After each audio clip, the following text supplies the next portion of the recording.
Palavra da Verdade, a exposição bíblica com Hernandes Dias Lopes. E eu tenho uma palavra da parte de Deus para vocês. O Deus a quem amamos e servimos é o Deus que fala. E Ele fala pela sua palavra. E por isso convido você para abrir sua Bíblia comigo. No livro de Apocalipse, capítulo 1. Apocalipse, capítulo 1. Versos 9 a 13.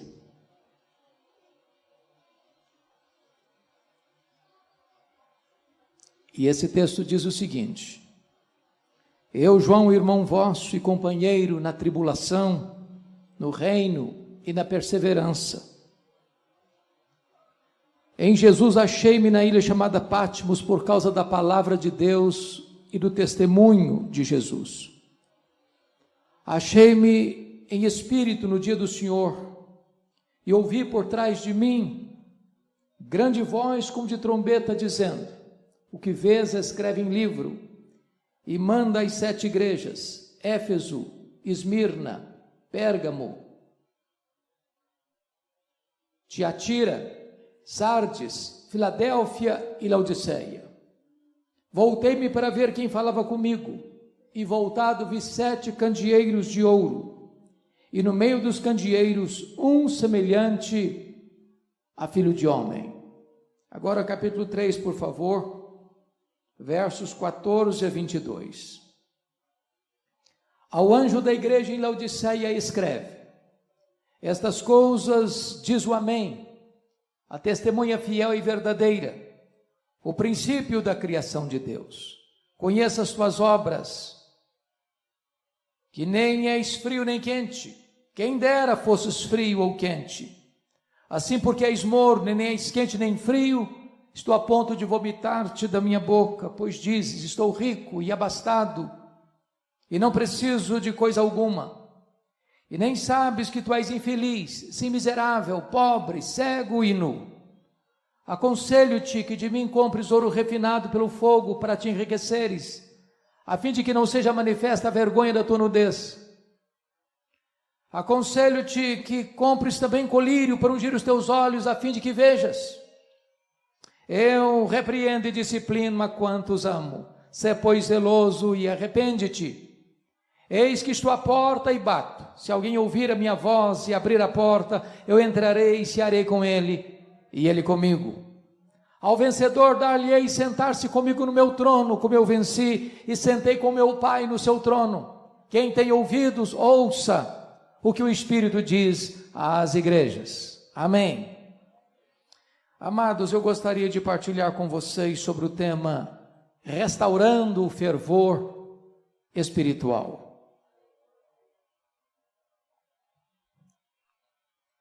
Os anos mais sombrios da história da igreja haviam chegado.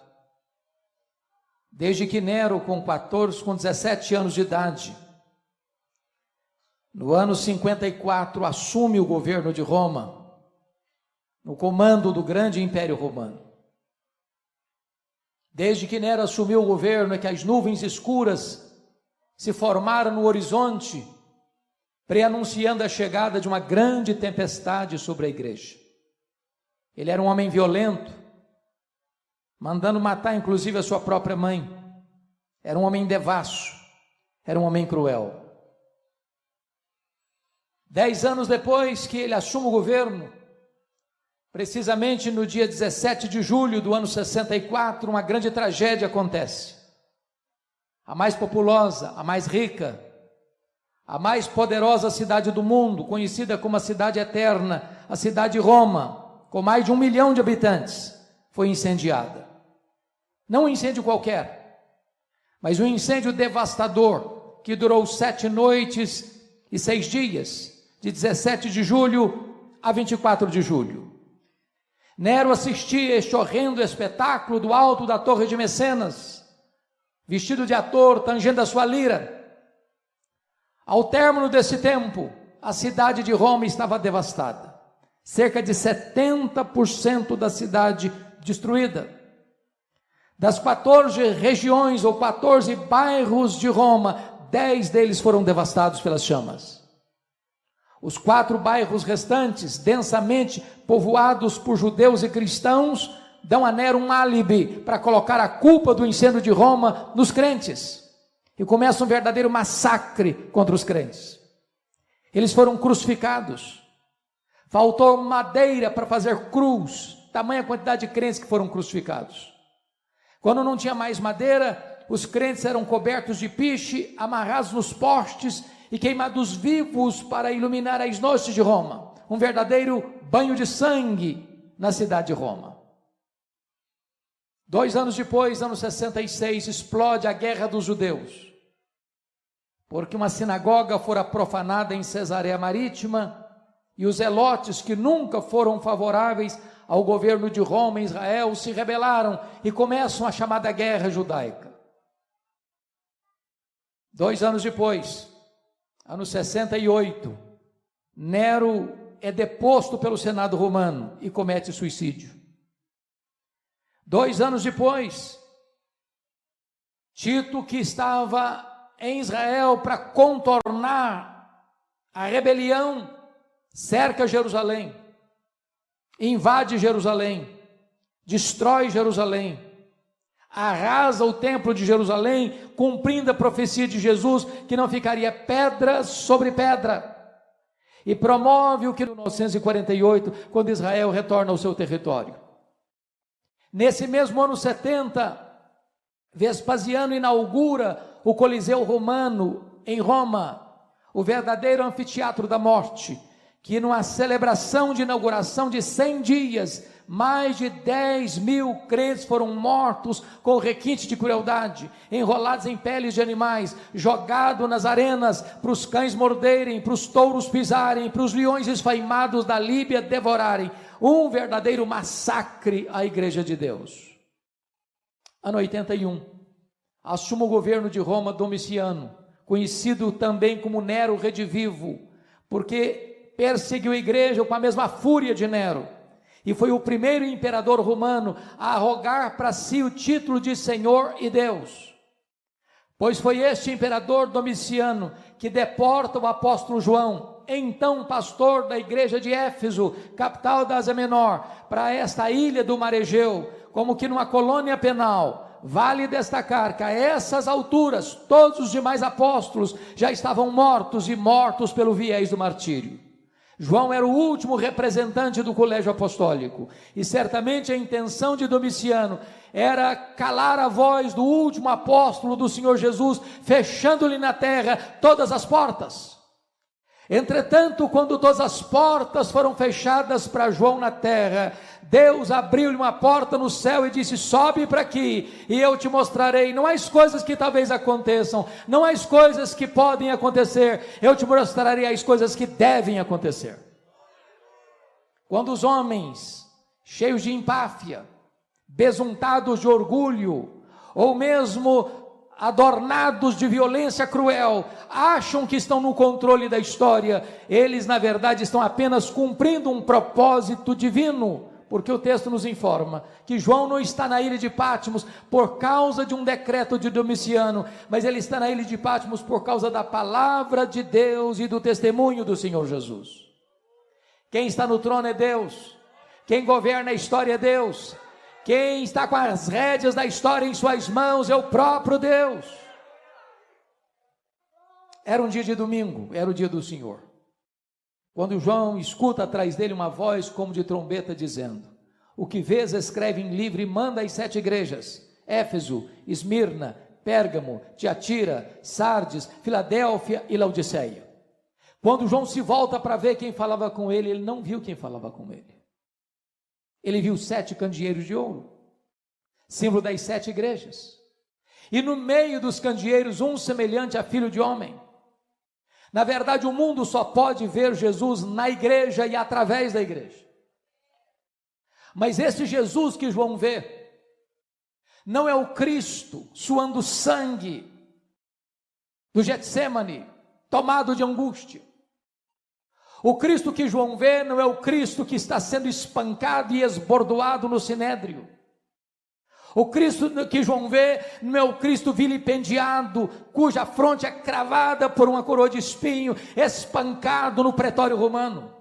O Cristo que João vê não é o Cristo que exangue, caminha pelas apinhadas e estreitas ruas de Jerusalém, debaixo dos apupos e vaias de uma multidão ensandecida.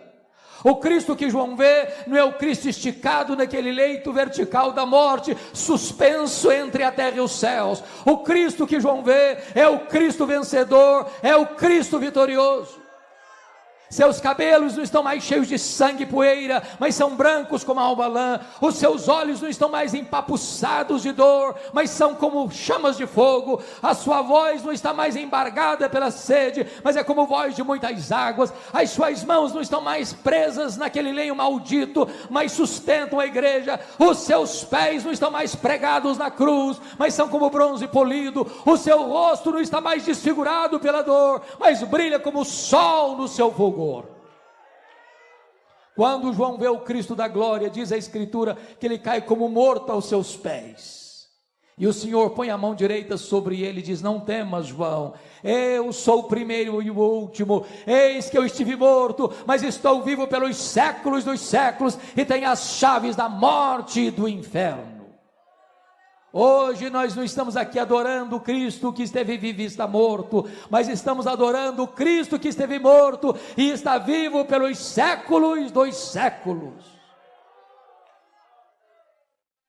O versículo 13 nos mostra que João o vê no meio dos candeeiros, e eu quero dizer a você nesta noite que Jesus está aqui, no meio da sua igreja.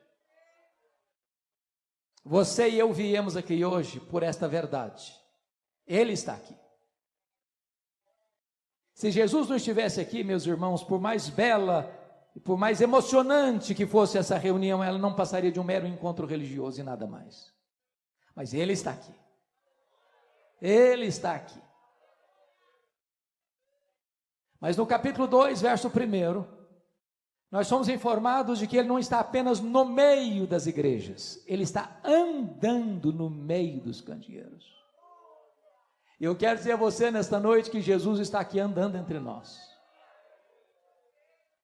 para nos conhecer, para nos sondar, para nos exortar, para nos repreender, para nos disciplinar, para nos consolar, para nos fazer promessas.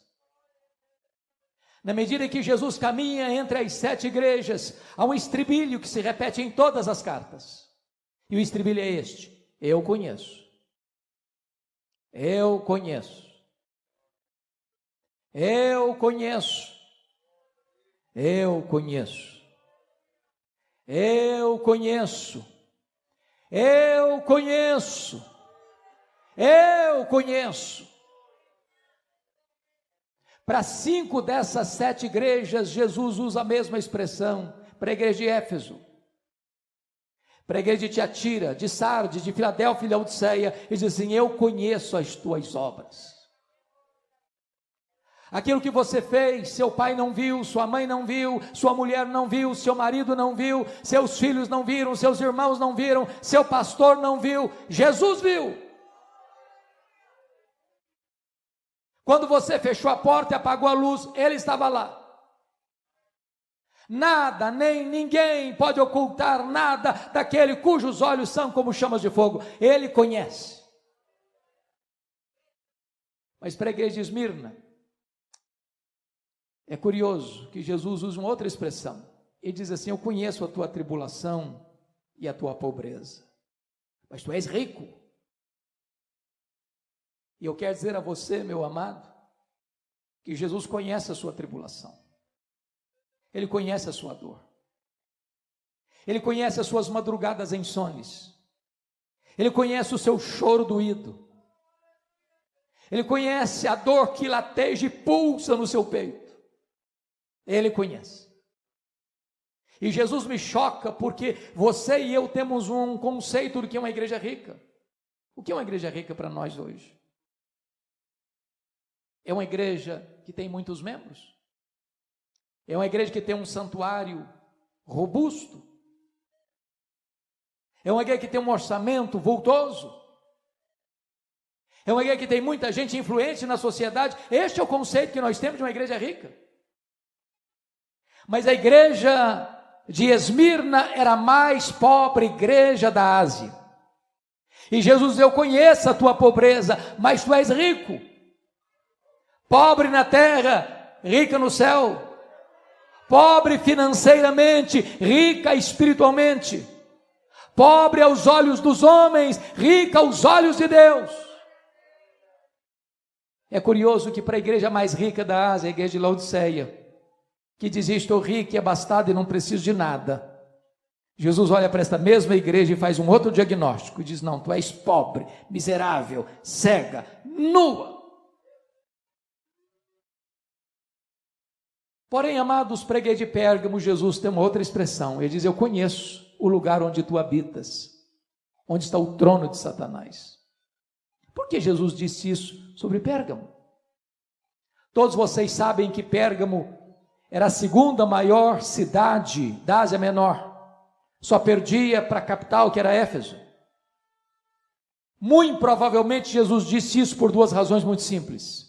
Primeiro, quando se disputava na Ásia Menor qual cidade construiria o primeiro templo de adoração ao imperador romano como uma divindade, Pérgamo ganhou a concorrência de Éfeso e constrói o primeiro templo dedicado à adoração ao imperador. Possivelmente Jesus está dizendo isso. Qualquer lugar onde um homem é colocado no pedestal, qualquer lugar onde um homem é venerado, aí está o trono de Satanás, porque todo humanismo idolátrico é satânico, porque Deus não divide a sua glória com ninguém. Mas em segundo lugar, irmãos, possivelmente Jesus disse isso: eu conheço o lugar onde tu habitas, onde está o trono de Satanás, porque Pérgamo hospedava o templo oficial de Esculápio, o conhecido deus da cura, representado por uma serpente. Caravanas vinham do mundo inteiro a Pérgamo para serem curadas por Esculápio. É por isso que até hoje, quando você vai ao seu médico, você vai ver bordado no jaleco branco de seu médico uma serpente. Isso vem de Pérgamo, isso vem de Esculápio, isso vem do Deus da cura. Muito provavelmente Jesus está dizendo o seguinte: qualquer lugar onde os homens fabricam um ídolo e adoram um ídolo como se Deus fosse, aí está o trono de Satanás, porque o ídolo é nada, ele é pau, ele é pedra, ele é gesso, ele é mármore, ele é prata, ele é ouro, mas ele tem boca e não fala, ele tem mãos e não apalpa, ele tem pés e não anda, ele tem garganta mas não sai som da sua vida, ele é nada, mas o que está por trás do ídolo são os demônios. Mas o que é curioso é que onde Satanás tem um trono, aí Jesus planta uma igreja para adorar o Rei dos Reis, o Senhor dos Senhores. Na medida que Jesus vai caminhando entre as 7 igrejas, irmãos, ele tem elogios para fazer e tem censuras para fazer. Vejam comigo. Para 2 igrejas só tem elogios, nenhuma censura. Para quais igrejas? Para Esmirna, a mais pobre. Para Filadélfia, a mais fraca. Jesus disse para Filadélfia: eu conheço as tuas obras, tu tens pouca força, mas eu coloquei diante de ti uma porta aberta, e a porta que eu abro ninguém fecha, e a porta que eu fecho ninguém abre. O que é importante para a igreja não é ser forte à luz do que os homens entendem, mas é ser fiel ao Deus Todo-Poderoso. Mas para 4 igrejas, irmãos, Jesus tem elogios a fazer e tem censuras a fazer. Por exemplo, Jesus elogia a igreja de Éfeso pela sua firmeza doutrinária. Ela não suportava os falsos apóstolos. Pela sua firmeza ética, ela odiava as obras dos nicolaítas que induziam o povo à prostituição. Terceiro, por causa da sua perseverança, mesmo em face da perseguição. Uma igreja bíblica, doutrinariamente saudável, perseverante nas lutas.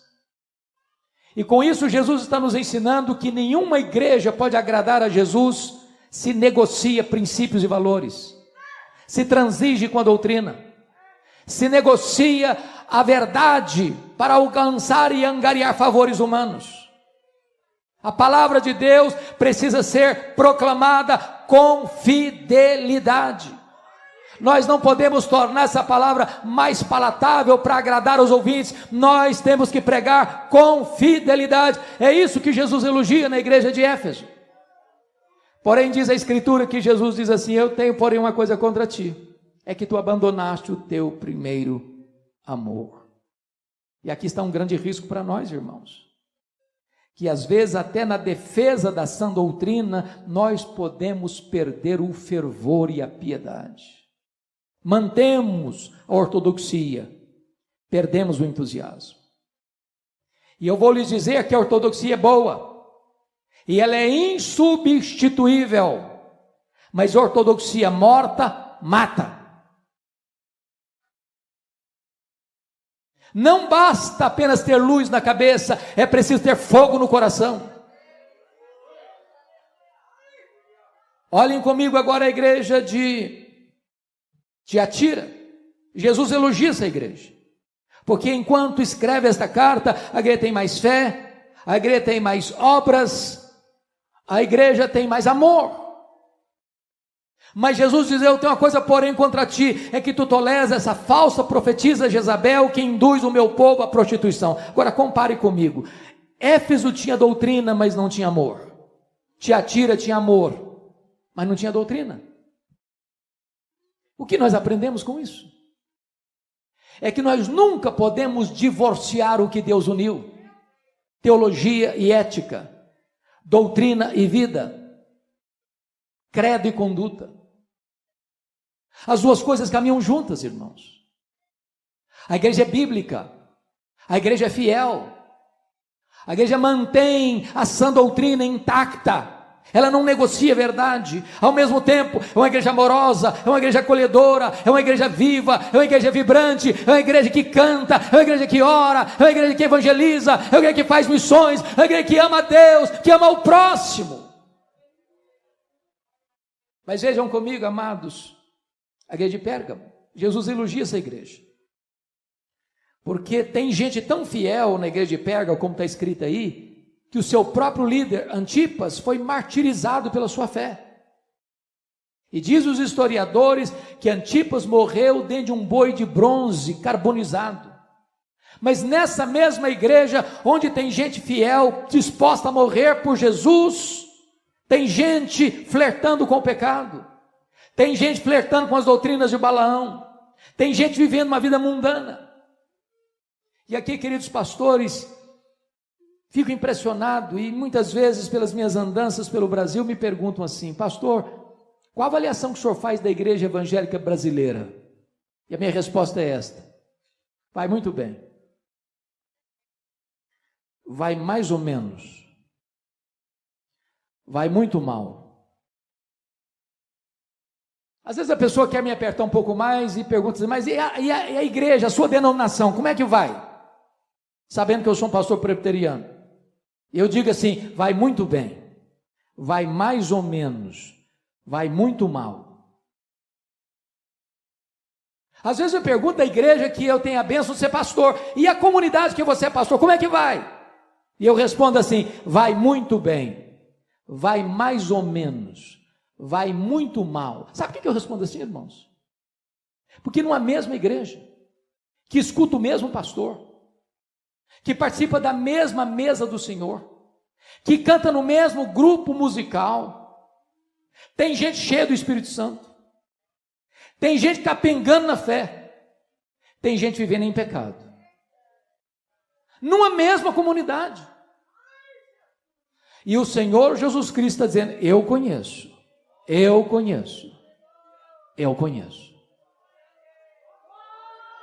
Jesus se dirige à igreja de Sardes. Irmãos, esta igreja tem um nome na cidade.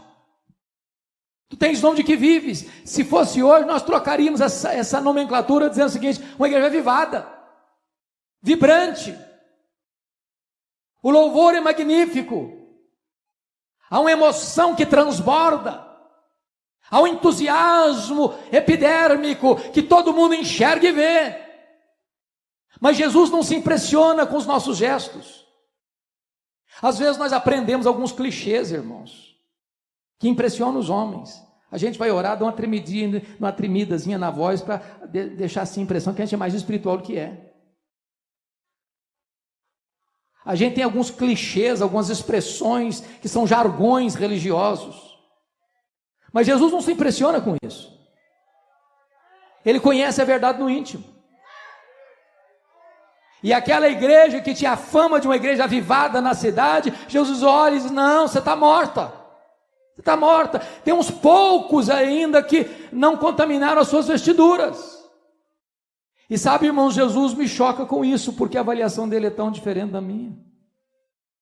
Para a igreja que diz que é pobre, Jesus olha e diz: não, você é rica. Para a igreja que diz que é rica, Jesus olha: não, você é pobre. Para a igreja que diz que é viva, Jesus olha: não, você está morto. Para a igreja que diz que é fraca, Jesus: não, eu coloquei diante de você uma porta aberta. Então, na verdade, quero concluir 3 coisas. Primeiro, o que importa não é o que as pessoas dizem a seu respeito. O que importa não é o que você pensa a seu respeito. O que importa é o que Jesus diz a seu respeito. Jesus não tem uma opinião a nosso respeito, Jesus tem um diagnóstico: eu conheço.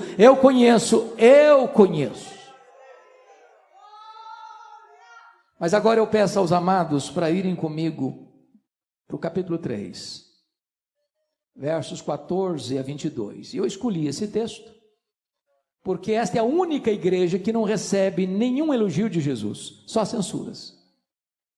A igreja de Laodiceia.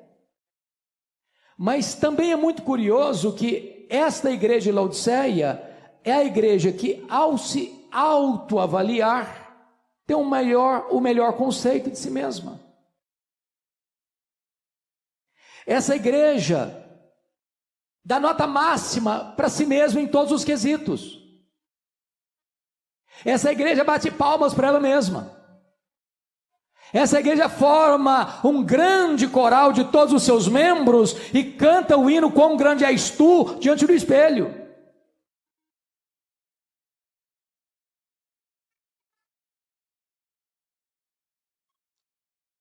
O que me impressiona nesta igreja, amados, é que Jesus faz aqui 3 coisas. Ele faz um diagnóstico, ele faz um apelo e ele faz uma promessa. Eu não sei se você já perguntou por que Jesus usou as imagens que usou nesta carta. Por exemplo,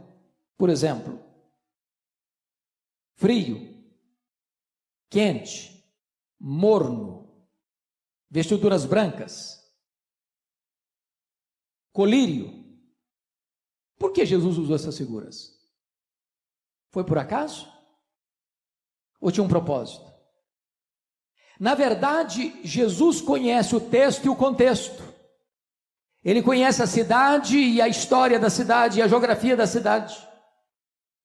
Quando Jesus usou essa expressão: quem dera fosses frio ou quente, mas porque tu és morno, estou a ponto de vomitar-te da minha boca, Jesus vai lançar mão da geografia para ilustrar isso.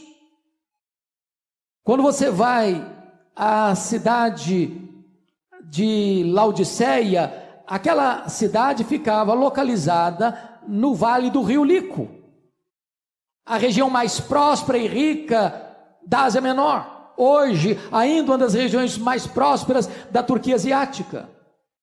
Ali existia uma região metropolitana, 3 cidades que ficavam 8 quilômetros uma distância da outra. Tão perto eram que, quando Paulo escreve a sua carta aos Colossenses, ordena que a mesma carta fosse lida na igreja de Laodiceia e na igreja de Hierápolis, porque era uma região metropolitana. Hierápolis era mundialmente famosa, porque ali havia um chamado Castelo de Algodão, uma montanha de rochas calcárias brancas, de onde brotam águas quentes. Hierápolis era a nossa Caldas Novas brasileira. Pessoas iam para ali para tomar banhos terapêuticos. Do outro lado do rio Lico ficava Colossos, que curiosamente era conhecida também pelas suas fontes de águas frias e geladas, também com efeito terapêutico. Mas Laodiceia, a maior cidade da região, não tinha fontes nem de águas quentes, nem de águas geladas. As águas vinham das montanhas por meio de aquedutos e chegavam na cidade mornas, tépidas, impróprias para beber, impróprias para uso terapêutico. E Jesus está dizendo o seguinte: quem dera tu fosses quente como as águas de Herápolis, quem dera tu fosses fria como as águas de Colossos, mas porque tu és morna como as águas que chegam em Laodiceia, eu estou a ponto de vomitar-te da minha boca. Porque Jesus usa a questão do ouro puro para te enriqueceres, porque Laodiceia era a cidade dos banqueiros, era a cidade dos endinheirados, era a cidade dos ricaços. Tanto é fato que no ano 46 depois de Cristo, essa região metropolitana foi devastada por um terremoto. As duas outras cidades não se reconstruíram, mas Laodiceia foi reconstruída com o dinheiro dos cidadãos ricos da cidade. E Jesus está dizendo o seguinte: vocês se orgulham do ouro que vocês têm, mas espiritualmente vocês estão pobres. Porque Jesus usa a figura das roupas brancas? Porque Laodiceia era o maior centro têxtil da Ásia Menor. E Jesus está dizendo o seguinte: vocês se orgulham das suas fábricas de roupas, mas espiritualmente vocês estão nus. Porque Jesus usa a figura do colírio? Porque Laodiceia era o maior centro oftalmológico da Ásia Menor. Ali havia um remédio quase milagroso, o pó frígio. E Jesus está dizendo o seguinte: vocês se orgulham das suas clínicas de tratamentos de olhos, mas espiritualmente vocês estão cegos. O que Jesus está fazendo? Um diagnóstico. Agora, no diagnóstico que Jesus Cristo faz, irmãos, o que me impressiona não é o que ele vê, é o que ele não vê. Prestem atenção comigo, irmãos. Olhem bem esta carta. Não há, da parte de Jesus, a igreja que só recebeu censuras, nenhuma censura de Jesus de problemas doutrinários. Não tem doutrina de Jezabel, não tem doutrina de Balaão, não tem falsos ensinos, não tem falsos mestres. Nós diríamos que a igreja de Laodiceia era uma igreja ortodoxa, mas está provocando náuseas em Jesus. Leia as cartas, e você não verá nenhuma denúncia de Jesus de problemas morais. Tem problemas morais em Pérgamo, tem problemas morais em Tiatira, tem problemas morais em Sardes. Não há nenhuma denúncia de Jesus de problemas morais na igreja de Laodiceia. É uma igreja fortemente ética, não tem escândalo. Leia as cartas, e vocês não verão qualquer sinal de pobreza. Há pobreza em Esmirna, há pobreza em Filadélfia. A igreja de Laodiceia é uma igreja rica. Os teólogos da prosperidade não fariam sucesso lá, porque todo mundo já era rico. Leia as cartas, e vocês verão que numa época de perseguição no mundo todo, Laodiceia vivia em paz. Agora deixa eu dizer uma coisa soleníssima aqui para vocês. Se você e eu morássemos lá naquela região, sabe qual seria a igreja que nós procuraríamos frequentar com a nossa família? A igreja de Laodiceia. Era a melhor igreja. Tinha a melhor avaliação de si mesmo. Gozava de boa reputação na cidade. Mas exatamente essa igreja, Jesus olha e diz o seguinte: eu estou a ponto de vomitar-te da minha boca. Então o que é que Jesus vê nessa igreja que tanto o incomoda? Somente uma coisa: falta de fervor espiritual. Oh, irmãos amados, eu tenho rodado o Brasil, já pregado em mais de 1.500 igrejas das mais diversas denominações. Como orador que me precedeu, tenho pregado em igrejas ultraconservadoras. Se uma mosca voar, você escuta. Já tenho pregado em igrejas ultrapentecostais. Você precisa pedir ao povo assim: calma, calma, calma, calma.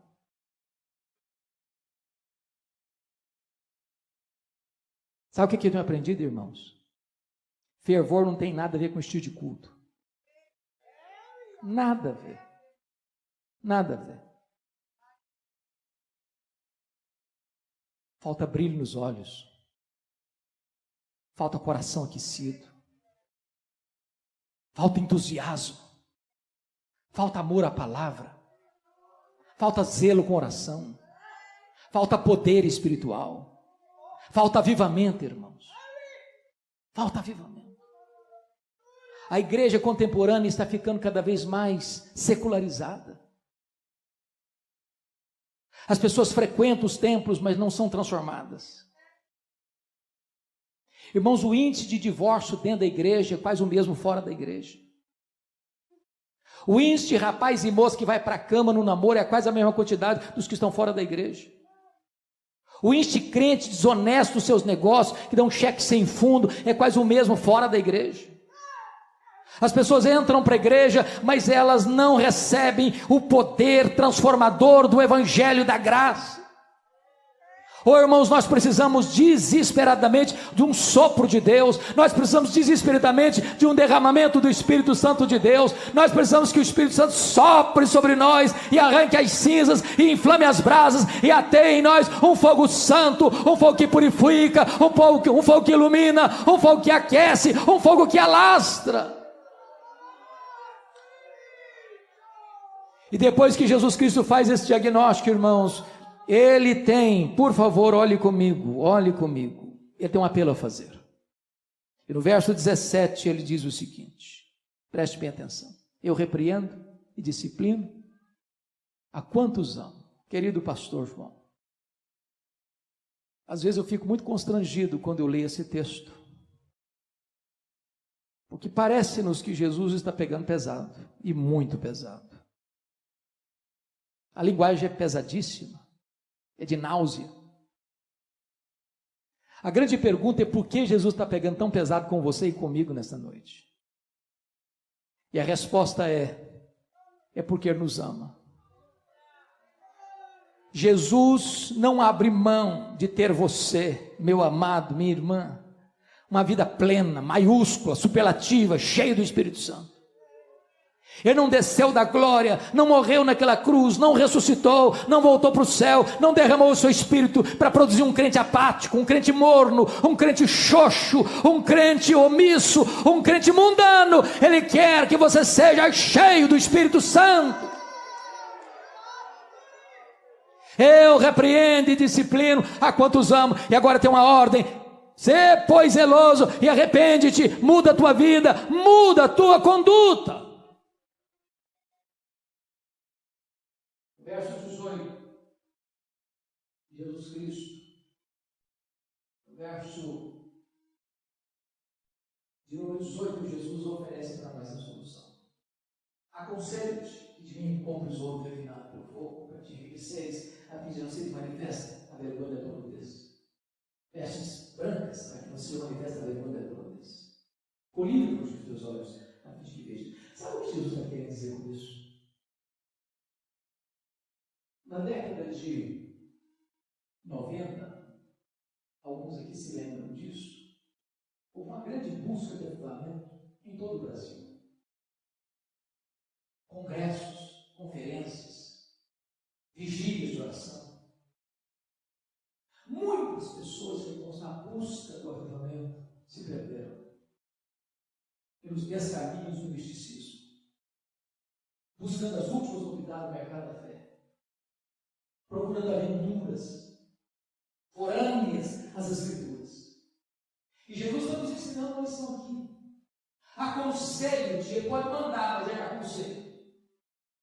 Ele se apresenta como um mascate, como um vendedor ambulante, que tem um produto vital e um presente de graça. Aconselho-te que tu compres de mim, que tu compres de mim, que tu compres de mim. Sabe o que ele está dizendo? Você quer fervor espiritual? Não corra atrás das novidades do mercado da fé. Você quer fervor espiritual? Volte-se para Jesus. É só Ele que pode inflamar a sua alma. É só Ele que pode aquecer o seu coração. É na presença dEle que o coração arde.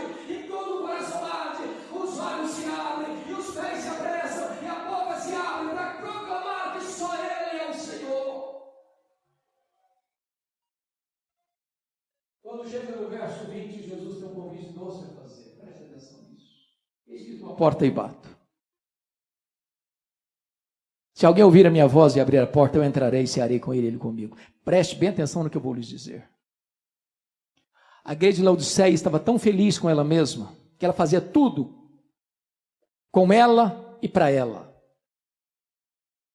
Ela se reunia, ela cantava, ela pregava, ela ofertava. para ela mesma. E ela nem tinha percebido que Jesus estava do lado de fora. Oh, amados irmãos, Jesus precisa ser o centro da nossa vida, do nosso culto, da nossa adoração. E Ele está batendo e insistindo: eis que eu estou à porta e bato. Que Ele me convide para cear com Ele é uma graça, mas que Ele queira cear comigo é um milagre. A única maneira do seu coração aquecer, meu amado, é assentar-se com Jesus à mesa, é ter comunhão com Ele, é ter intimidade com Ele, é redescobrir o primeiro amor, é voltar a este fervor lá do início da sua vida espiritual, é dizer: Senhor, o melhor que eu já experimentei até hoje, eu preciso, Senhor, sentir de novo, eu preciso, Senhor, viver de novo, eu preciso, Senhor, experimentar de novo. Não me permita, meu Deus, acostumar com o sagrado, não me permita, meu Deus, botar a minha vida espiritual no piloto automático, não permita, Senhor, inflama minha alma, inflama meu coração, aviva minha vida, Senhor, sopra sobre mim o teu sopro, Senhor, visita minha alma nesta noite, Senhor. E depois que Ele faz o apelo, Ele vai fazer a promessa. E no verso 14 Ele vai dizer por que Ele tem autoridade para fazer a promessa. Essas coisas diz o amém. Ele é o ômega. Se você não escutar Jesus, não tem mais outra visitação de Deus na sua vida, não. Jesus é a última revelação de Deus. Deus falou muitas vezes, de muitas maneiras, aos pais, pelos profetas. Agora nos fala pelo Filho. Quem não escuta o Filho, não tem mais esperança. Ele é o ômega. Ele é a testemunha fiel e verdadeira. O que Ele fala, Ele cumpre. O que Ele faz, ninguém pode impedir sua mão de fazer. Ele é o princípio da criação de Deus, no sentido de que Ele foi o agente da criação. Todas as coisas foram feitas por intermédio dEle, e sem Ele nada do que foi feito se fez. E se Ele do nada criou o universo, Ele é poderoso para inflamar de volta o seu coração. E a promessa está no versículo 21. Ao vencedor dar-lhe-ei sentar-se comigo no meu trono, como eu venci e sentei com meu Pai no seu trono. Sabe o que está dizendo aqui? Sabe quem vai se assentar publicamente no trono com Jesus? Quem se assentou intimamente com Ele à mesa. Para uma igreja que valorizava tanto dinheiro, Jesus está dizendo: eu tenho coisa melhor para você, eu tenho o trono. Por isso Ele conclui dizendo assim: quem tem ouvidos, ouça o que o Espírito diz às igrejas. Irmãos, em 2011 eu fui visitar essas 7 igrejas. Eu confesso a vocês que eu chorei bastante. Porque todas essas 7 igrejas estão mortas. Literalmente mortas. Você encontra escombros, pedras reviradas e uma vaga lembrança de uma igreja que existiu no passado. Nessa mesma região não tem sequer hoje 1% de crentes. Sabe por que essas igrejas morreram, irmãos? Porque elas não ouviram o que o Espírito Santo disse a elas. Caminharemos para 504 anos de reforma. Parece-nos que a Europa não tem muito o que celebrar. As igrejas protestantes da Europa estão morrendo. Estão morrendo. Eu estive na Holanda. Até 1960, pastor, os templos estavam abertos e o povo ia para os templos. Hoje os templos estão lá, mas o povo não vai mais. Vamos para a Escócia, berço do presbiterianismo. Para minha tristeza, entramos num dos templos mais belos da capital. Quando eu entrei, não tinha púlpito, nem bancos. O templo tinha sido vendido, era um bar. As pessoas estavam lá bebendo. Fomos para a Inglaterra,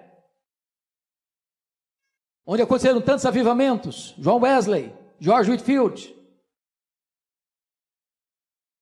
William Carey, William Wilberforce, John Charles Ryle, Charles Haddon Spurgeon, Mark Lloyd Jones, John Stott.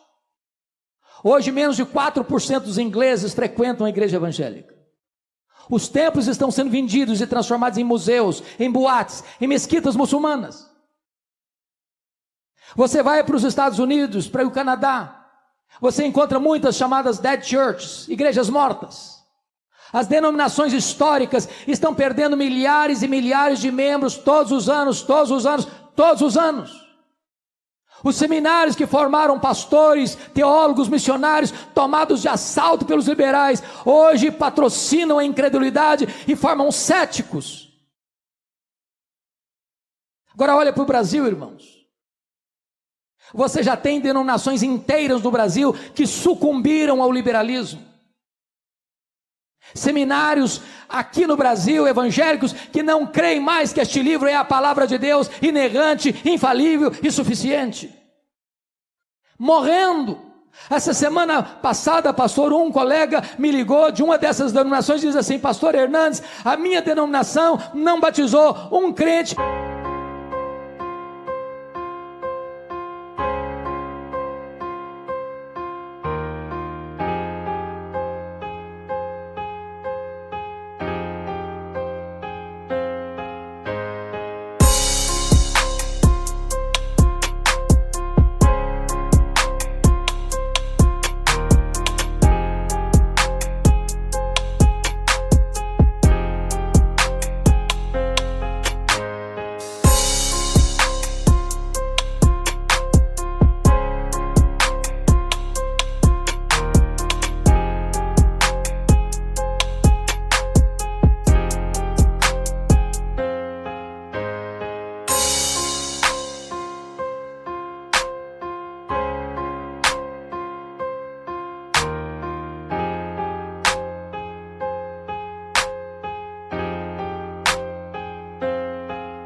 Por igreja, por ano, em média.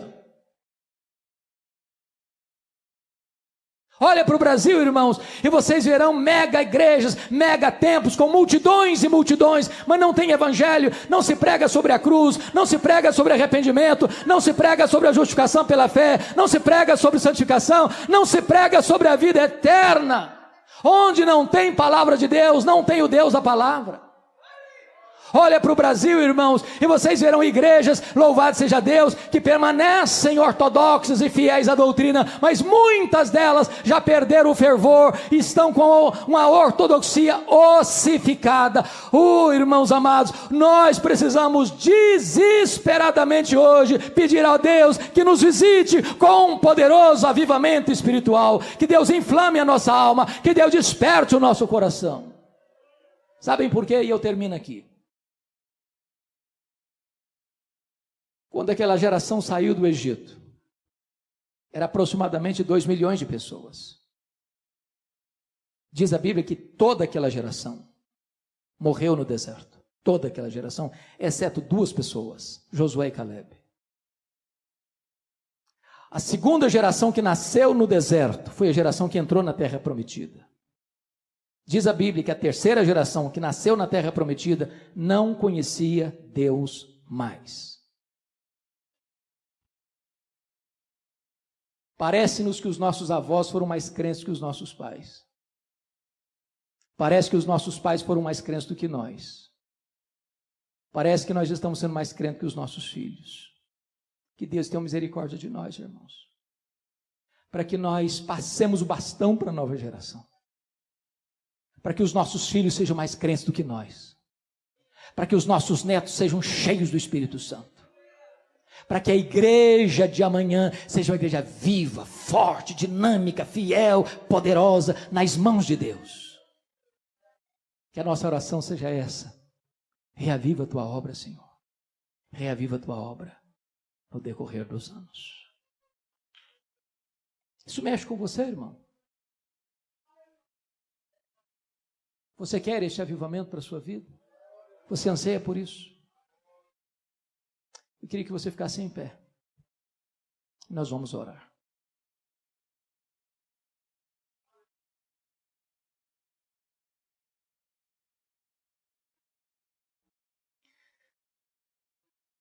Bendito Deus.